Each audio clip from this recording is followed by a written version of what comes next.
আবারও সাব্বির, বল পেয়েছেন ডেঞ্জারম্যান। বর্তমান সময়ে দুর্দান্ত ফর্মে থাকা সেই বাদল, দারুণভাবে কাটিয়েছেন বাদল। বাদল থেকে আব্বাস, আব্বাস আব্বাস আব্বাস শট করবে প্রত্যয়। আব্বাস থেকে বল দখলে পালা। রেফারি বাঁশি। দর্শকের কি আওয়াজ আসবে? ও বল পেয়েছেন রাফি, পীরগঞ্জ দলের পক্ষে এ অবস্থায় শোন রাফি। ও রাফি যে দুটি বল বাড়ালেন, দুটি যেন একেবারেই ভুল পাস হয়েছিল। ও রিফ্লেকশন অ্যাগেইন নাটো দল।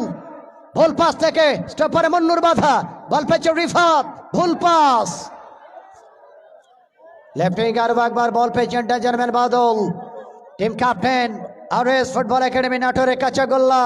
করা মার্কিং সোহানের, বল পেয়েছেন সোহান, পীরগঞ্জ রংপুর দল। সোহান সোহান সোহান তিনি অবশ্য বলটিকে ছাড়লেন না। সোহানের একটা সবচেয়ে বড় ভুল এখানে, যেহেতু দল পিছিয়ে পড়েছে, টাইম মতো তাকে বলটিকে ছেড়ে দিতে হতো, তিনি বলটি ছাড়লেন না, বলটি হারিয়ে ফেললেন। তার ম্যান কিন্তু লেফট উইংয়ে অবশ্য, এখানে অবশ্য দীপক কিন্তু ফ্রি ছিলেন।